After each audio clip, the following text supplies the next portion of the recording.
بسم الله الرحمن الرحيم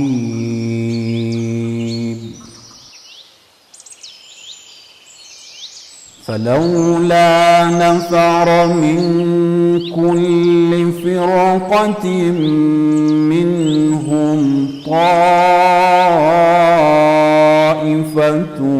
ليتفقهوا في الدين ولينذروا قومهم إذا رجعوا إليهم لعلهم يحذرون.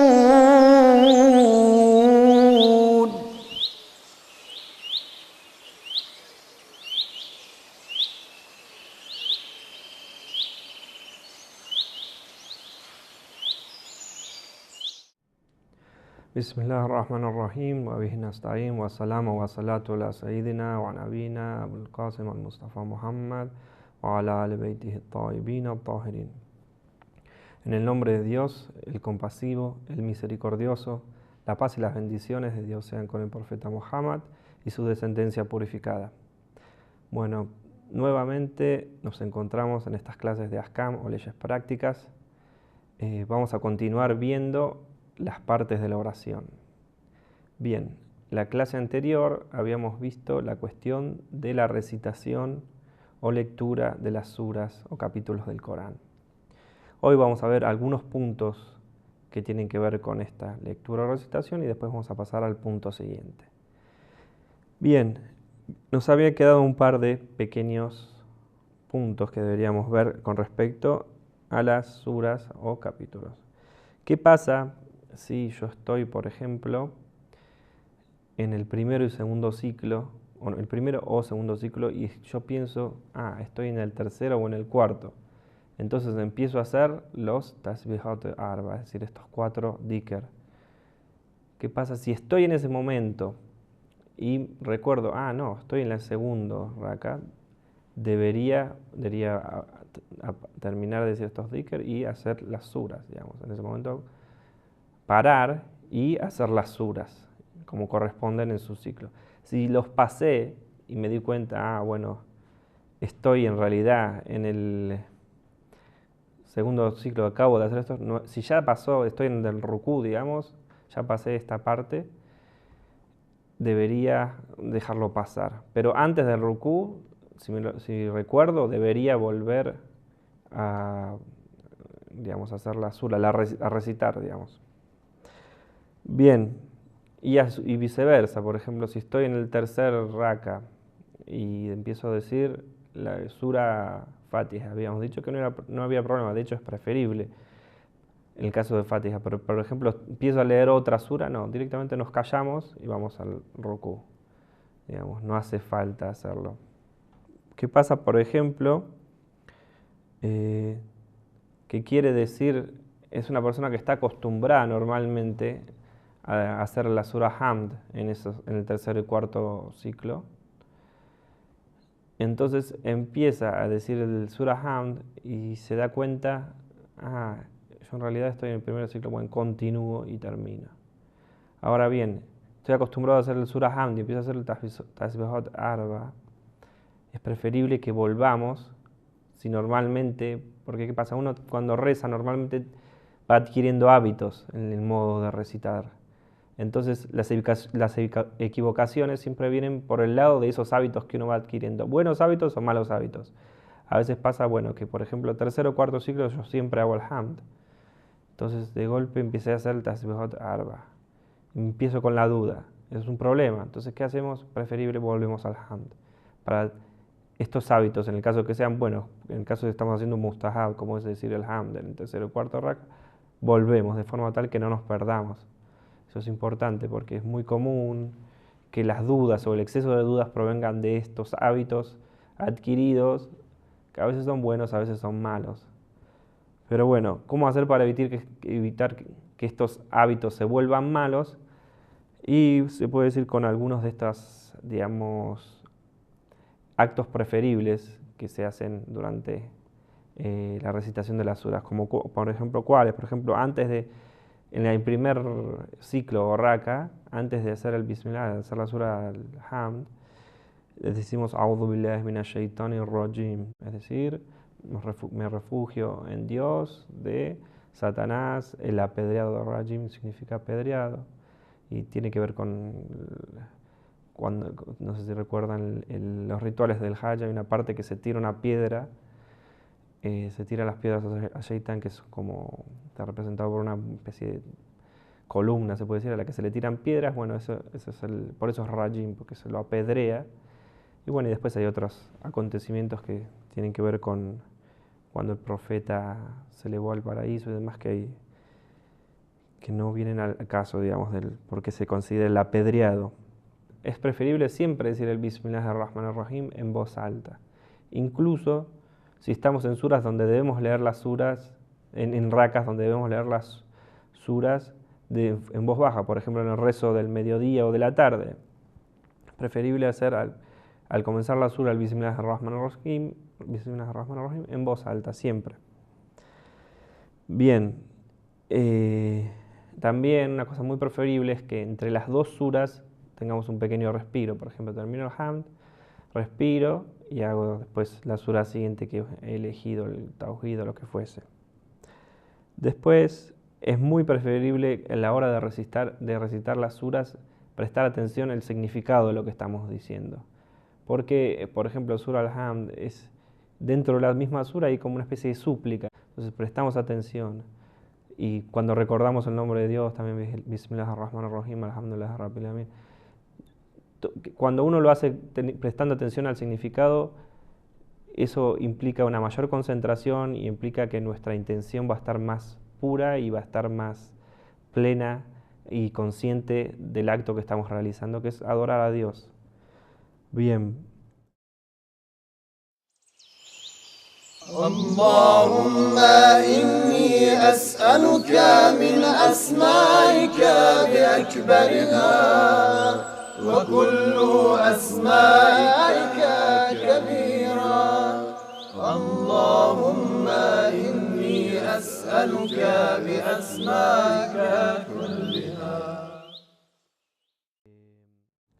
Es muy preferible también, o es para algunos muy preferible, otros digamos muy bueno, que en las dos primeros rakas hagamos siempre Hamd y Sura al-Qadr, Inna anzalnahu fi laylatil qadr, y en el segundo raka hagamos Hamd y después hagamos la Sura Qul huwallahu ahad. Eso es preferible hacerlo siempre de ese modo. Bien. Cuando estamos haciendo un rezo comunitario, después de que el imam Jama'at, o sea, la persona que está dirigiendo el rezo, termina la sura Hamd, es preferible decir Alhamdulillah Rabbil Alamin. Y cuando termina incluso nuestro propio rezo, también es preferible. Terminamos la sura Hamd o Fatiha, decimos Alhamdulillah Rabbil Alamin para nosotros mismos. Cuando terminamos la sura Tawhid, decir Kadhalika Allahu Rabbi o Kadhalika Allahu Rabbuna. Preferible decirlo 3 veces o una vez alcanza, digamos. Bien, vamos a ver el siguiente punto de la siguiente parte del rezo. La siguiente parte es la inclinación o rukú, digamos. ¿Cómo se realiza este rukú? Debemos inclinar nuestro cuerpo y de modo tal que las manos lleguen hasta las rodillas en el momento de inclinarlos. Algunos dicen es obligatorio que las manos lleguen a las rodillas, otros dicen que no, llegamos hasta donde podemos. Obviamente siempre y cuando no haya un impedimento, porque en el caso de una persona que no tiene una incapacidad, digamos, obviamente lo va a hacer hasta donde puede, pero en la medida que podemos, una persona joven y demás, debe hacerlo con las manos hasta las rodillas, digamos. Bien, las partes obligatorias que tienen esta inclinación para que sea correcto. Primero, en el momento de inclinarnos, debemos hacer un dhikr o estas oraciones que decimos normalmente en las distintas partes del rezo, que bueno, vamos a ver después cuáles son exactamente. Después, en el momento de decir este dhikr, nuestro cuerpo tiene que estar quieto, no tiene que estar moviéndose. Después, la otra parte obligatoria es que cuando nos volvemos a parar después, digamos, de hacer esta inclinación, nuevamente el cuerpo tiene que estar quieto. Bien, y este mismo acto de pararse después de la inclinación también es obligatorio. Entonces son 4 partes. El estar parado, ir a la inclinación, decir el dhikr con el cuerpo quieto, después volver a pararse y volver a tener el cuerpo quieto antes de ir a la prosternación. Bien, ¿cuáles son estos dhikr o oraciones que vamos a decir durante la inclinación o rukú? Son Subhanallah, Subhanallah, Subhanallah, Subhanallah 3 veces o una vez Subhana Rabbiyal Azim wa bihamdi. Algunos dicen que incluso alcanza con un Subhanallah, pero en la gran mayoría de los marjas dicen Subhanallah y Subhanallah 3 veces o Subhana Rabbiyal Azim wa bihamdi también una vez o 3 veces también se puede hacer, aunque con una alcanza, digamos, esta frase. Bien, ¿qué quiere decir esta tranquilidad del cuerpo, digamos, en el rukú? Quiere decir que debemos esperar a que el cuerpo, si temblea mucho, tratar de quedarnos quietos lo más que nos sea posible hasta que este temblar pare y ahí recién decir el dhikr, digamos, subhanallah, subhanallah, subhanallah. Ahora, si por ejemplo antes de llegar al rukú estamos en movimiento y ya hicimos el subhanallah, subhanallah, subhanallah hasta que el cuerpo se queda quieto, eso es inválido, invalidaría el rezo. Si lo mismo pasa al revés, estoy diciendo, mi cuerpo está quieto, estoy diciendo subhanallah, subhanallah y ya me muevo para arriba y digo el último parte en movimiento, en ese caso sería incorrecto, digamos, deberíamos volver a hacer nuestro rezo, se invalidaría. Ahora bien, eso siempre y cuando estemos haciéndolo conscientemente, porque por ahí puede pasar que lo hicimos inconscientemente, o por ejemplo, pasó ya estoy en suyud y estoy pensando, ese rukú lo hice, me estaba moviendo, no me estaba moviendo, bueno, esas cosas, cuando ya se hizo, y siempre y cuando sea una duda y no una certeza, por ejemplo, lo hice moviéndome, en ese caso no habría problema, siempre y cuando sea una duda. Si sé, bueno, lo hice moviéndome y ahora estoy acá, no, debería terminar el rezo, volver a empezar y hacerlo de vuelta. Bien, el volver, el pararse después de esta inclinación, nuevamente es lo mismo, que dejar el cuerpo quieto un segundo y recién ir al rezo.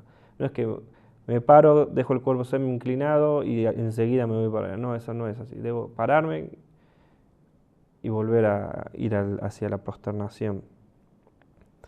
Bien, ¿qué pasa con una persona que no puede hacer la inclinación? Por ejemplo, puede haber una persona que tenga herido el pecho o el estómago, con lo cual le va a ser tremendamente doloroso.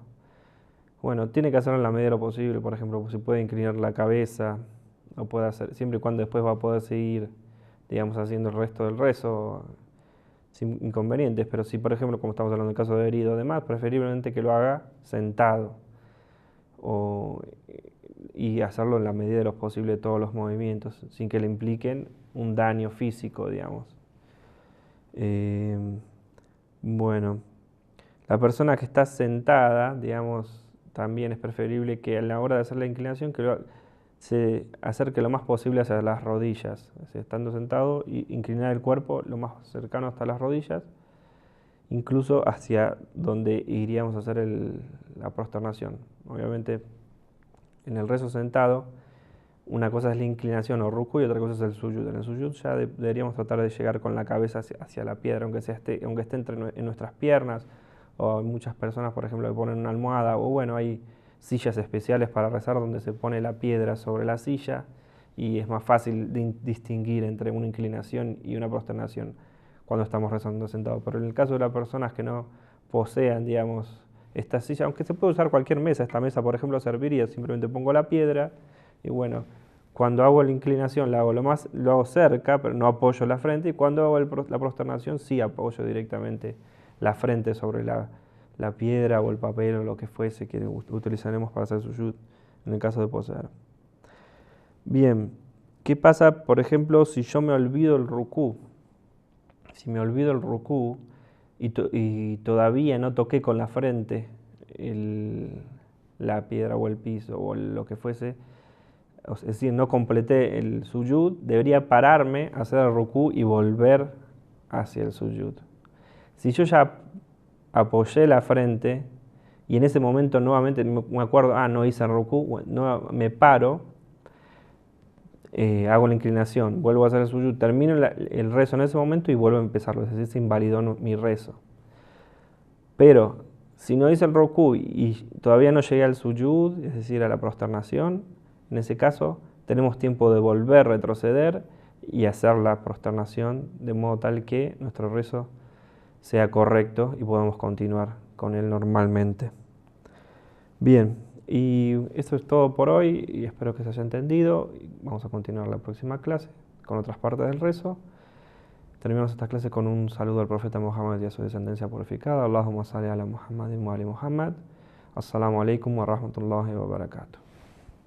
الله يا الله يا قابل التوبات يا سامع الأصوات يا رافع الدرجات يا ولي الحسنات